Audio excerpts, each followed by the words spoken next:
विचार करण्यासारखी गोष्ट आहे।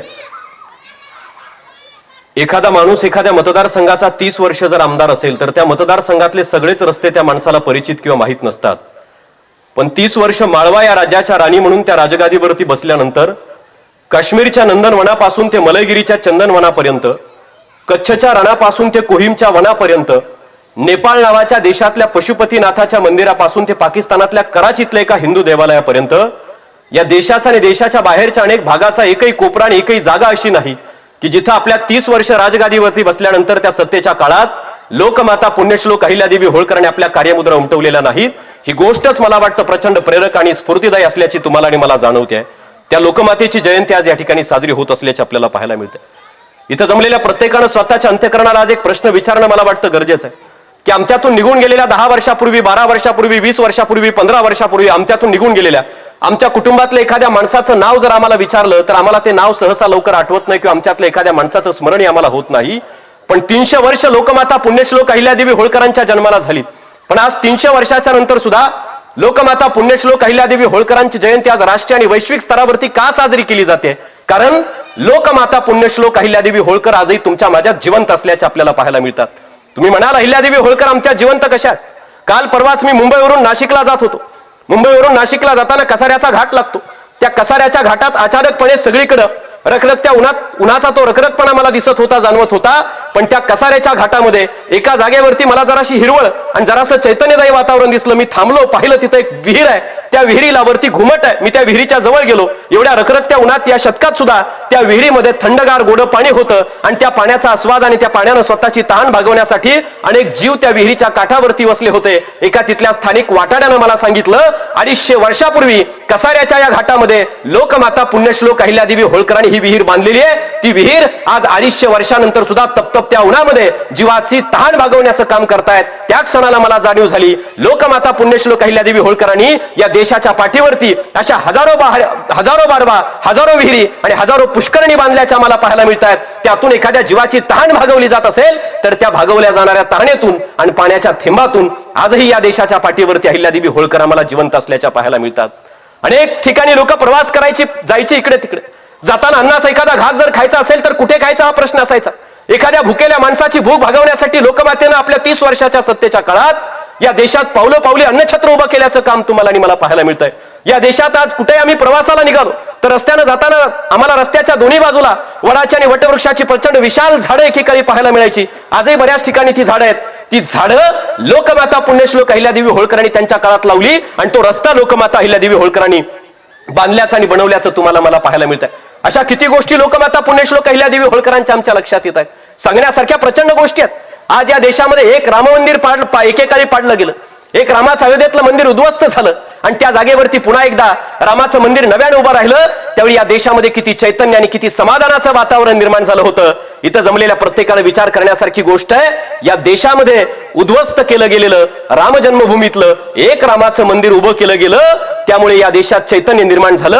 लोकमाता पुण्यश्लोक अहिल्यादेवी होळकरांनी या भारताच्या मातीमध्ये अशी उद्ध्वस्त झालेली तब्बल 5000पेक्षा जास्त देवालय उभा केलीत। त्यांच्या काळात या देशात काय चैतन्य निर्माण झालं असेल हा विचार आज तुम्हाला मला प्रत्येकाला करणं मला वाटतं सगळ्यात जास्त गरजेचा हा विचार आम्हाला या कार्यक्रमाच्या निमित्तानं करावा लागेल।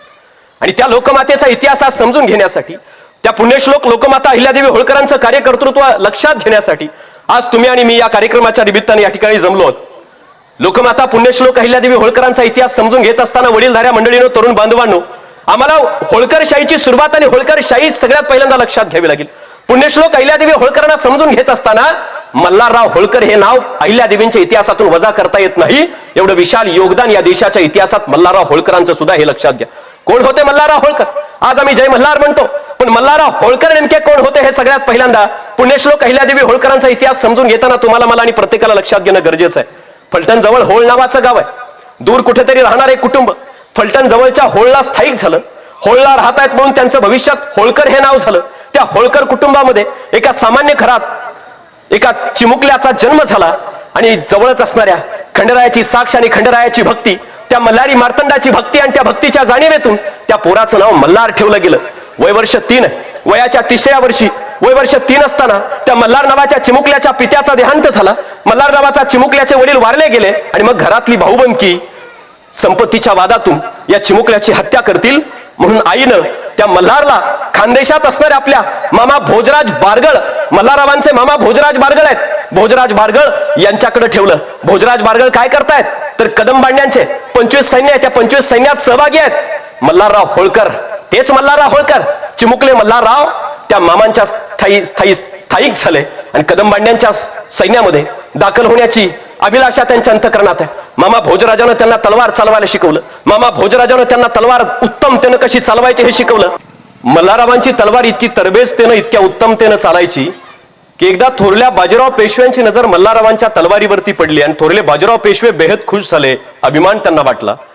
आणि बाजीराव पेशव्यांनी सांगितलं, या पोराला मला माझ्याकडे हवं, ये ये ये माझ्या सैन्यात दाखल हो. मल्हारराव नावाचा तो तरणा बाण युवक त्या बाजीराव पेशव्यांच्या सैन्यात दाखल झाला आणि मल्हाररावांच्या तलवारीचं शौर्य या देशात इतकं दुदुंबी मल्हाररावांच्या तलवारीची गाजत सुटली की मल्हार आया असं जर म्हणलं तर मुघलांचे तळच्या तळ आणि मुघलांचे गावच्या गाव रिकामे व्हायचे आणि ते तिथून पळ काढायचे. एखाद्या माणसानं नंगी तलवार हातात घेऊन ज्वारीच्या कणसात घुसावं, ज्वारीच्या शेतात एखाद्या माणसानं नंगी तलवार हातात घेऊन घुसावं आणि ज्वारीची कणसं सपासप कापावीत, तशी शत्रूच्या सैन्यातली माणसांनी त्यांची मुंडकी कापणारा एक धडाडीचा सेनानी आणि तलवार चालवणारा सरदार म्हणून मल्हारराव होळकरांचा सगळ्या देशात नावलौकिक झाला. आणि त्या पेशव्यांनी एका गरीब सर्वसामान्य घरात जन्मलेले मल्हारराव होळकर, कुठल्याही सोन्याचा चमचा तोंडात घेऊन न जन्माला आलेले मल्हारराव होळकर आपल्यातल्या कर्तबगारीच्या बळावरती पेशव्यांनी त्यांना सुरुवातीला एक महलांचं राज्य दिलं. ते एक महल म्हणजे आजचा एक तालुका होता. बघता बघता पेशव्यांनी त्यांना एक महलावरून 12 महलांचं राज्य दिलं आणि ते 12 महलांचं राज्य मल्हारराव होळकरांना पेशव्यांनी पुढे 84 महलांचं राज्य दिलं. आज 84 तालुके मिळून जेवढा प्रदेश होतो तेवढा प्रदेश 84 महलांचं राज्य म्हणून, माळव्याचा प्रांत म्हणून मल्हारराव होळकरांना दिला गेला. मल्हारराव होळकर लढणारे पेशव्यांचे सेनानी, या मराठी शाहीची अस्मिता अबाधित राखणारे सरदार आणि सैनिक म्हणून ते मल्हारराव होळकर पुढे माळव्याचे सुभेदार झाले आणि माळव्याचे सुभेदार म्हणून त्यांनी नावलौकिक मिळवल्याचा तुम्हाला आणि मला त्या ठिकाणी पाहायला मिळतो. माळव्याची जबाबदारी पेशव्यांनी मल्हाररावांवरची का दिली? कारण या हिंदुस्थानमध्ये स्वराज्याची अस्मिता अबाधित राखण्याचं काम शनिवार वाड्यातून पुण्यातून व्हायचं. शनिवार वाड्यावरचा भगवा स्वराज्याचा जरी पटका अबाधित जर राखायचा असेल तर उत्तरेच्या दिशेने आमच्यावरती सैनिक आक्रमण येतात, उत्तरेच्या दिशेने आमच्यावर मुघल येतात, शत्रू येतात आणि उत्तरेकडून आमच्याकडे यायचं असेल तर मराठी शाहीत प्रवेशाचं द्वार हे माळवा आहे. आणि माळव्यातच जर मल्हारराव होळकरांसारख्या लढणाऱ्या माणसाला उभं केलं तर माळव्यातच मल्हारराव होळकर शत्रूला कापून काढतील आणि शत्रू पुण्यापर्यंत आमच्याजवळ येणारच नाही. हा पेशव्यांचा त्या पाठीशी असणारा डाव होता. त्या संधीतून पेशव्यांनी मल्हारराव होळकरांना तिथली जबाबदारी दिली. ते मल्हारराव होळकर प्रचंड लढवई आणि त्यांचा एक वेगळा आणि स्वतंत्र अशा स्वरूपाचा मोठा इतिहास मल्हारराव होळकरांचा तुम्हाला मला पाहायला मिळतोय. लक्षात घ्या, मल्हारराव होळकरांनी ग्वाल्हेरच्या शिंद्यांना सुद्धा उभा केला. मल्हारराव होळकरांनी धारच्या उदोजी पवारांना सुद्धा उभा केला. मल्हारराव होळकरांचे सैनिक जवळचे सहकारी मित्र होते ग्वाल्हेरचे शिंदे, राणोजी शिंदे. एके दिवशी मल्हारराव होळकर सुभेदार झाले आणि राणोजी शिंदे दुपारच्या वेळेला मल्हाररावांना भेटायला आले. राणोजी शिंदे भेटायला आले, दुपारी झोपलेले मल्हारराव जागे झाले आणि राणोजी शिंद्यांच्या जवळ गेले. राणोजी शिंद्यांना मल्हारराव म्हणतात, कस काय राणोजी येणं केलं आज दुपारच्या प्रहरी? मल्हारराव होळकरांना राणोजी खिजवताना मस्करी करताना म्हणतात, आता काय आमचे मित्र सुभेदार झाले, आलो सुभेदारांना भेटायला. त्या क्षणी मल्हारराव होळकरांनी राणोजींच्या हाताला पकडलं. राणोजी शिंद्यांना मल्हारराव म्हणाले, सुभेदार चला तुम्ही शनिवार वाड्यावरती चला, तुम्हालाही सुभेदार करतो. मल्हारराव होळकर राणोजी शिंद्यांना आणि धारच्या उदोजी पवारांना शनिवार वाड्यावर घेऊन गेले.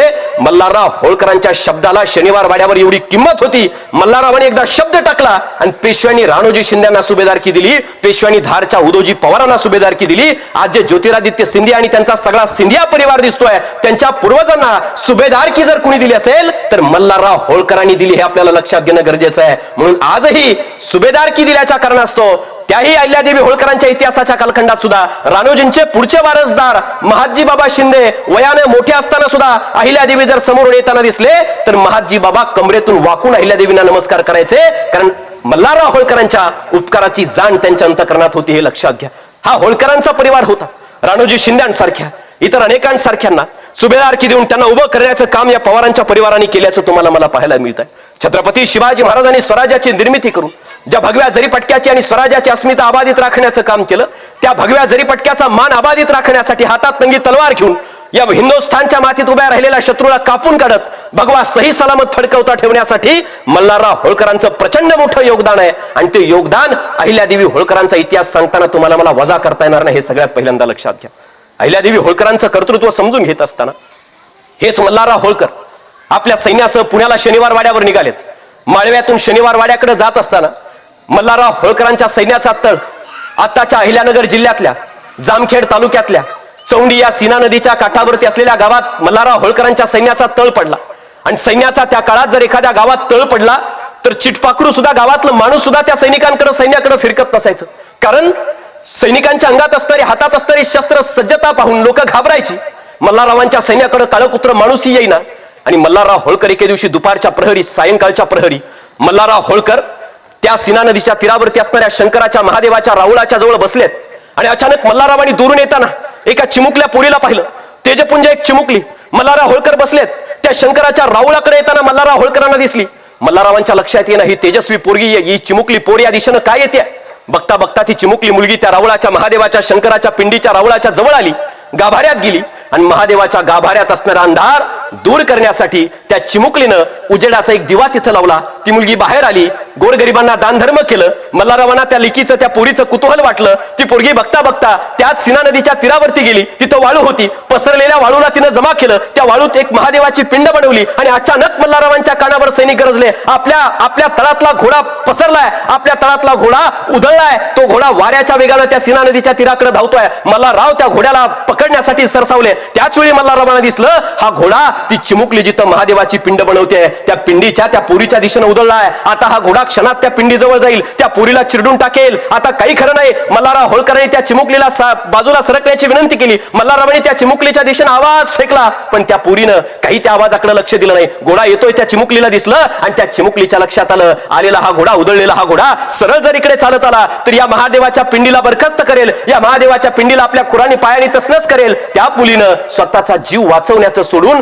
आपल्या हातानं बनवलेल्या महादेवाच्या त्या वाळूतल्या पिंडीच्या संरक्षणासाठी स्वतःचा देह त्या पिंडीवरती झाकला. मल्हारराव बेहद समाधानी झाले. त्यांच्या मनात प्रश्नांचं काहूर उठलं. आता करावं ते काय करावं. बघता बघता तो घोडा त्या मुलीच्या जवळ गेला आणि गरकन 2-4 पायांवर पाठीशी फिरला. परत तळात सैन्यात गेला. मल्हाररावांना प्रचंड आनंद झाला. आणि मल्हाररावांच्या त्यावेळी एक गोष्ट लक्षात आली, ज्या मुलीनं आपल्याकडे येत असलेला उधळलेला सैन्यातला घोडा आपल्याला चिरडेल या भीतीपेक्षा सुद्धा या देशाच्या कणाकणात ज्या शंकराचं, महादेवाचं अस्तित्व आहे, त्या महादेवाची वाळूतली एक पिंड बरखास्त होऊ नये, नेस्तनाबूत होऊ नये, ती पिंड चिरडली जाऊ नये, यासाठी ही चिमुकली आपल्या स्वतःचा देह त्या पिंडीवर देह जोखमीत घालून झाकते.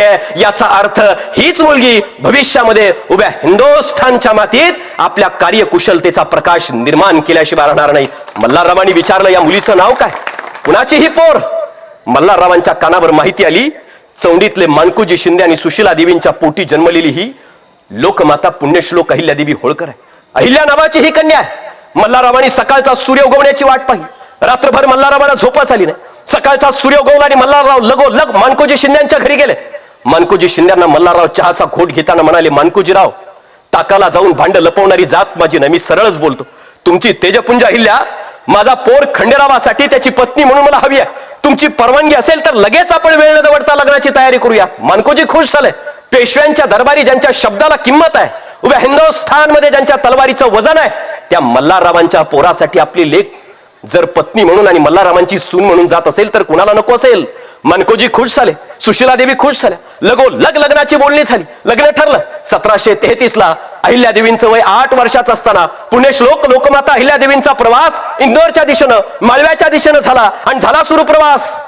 जामखेड तालुक्यातल्या सीना नदीच्या तीरावरती एका चिमुकल्या चौंडी नावाच्या गावात लहानाच्या मोठ्या होत असलेल्या आमच्या अहिल्या माता भविष्यात उभ्या हिंदुस्थानच्या मातोश्री होण्यासाठी त्या इंदोरच्या दिशेनं निघाल्या. इंदोरला अहिल्यादेवी होळकर गेल्या.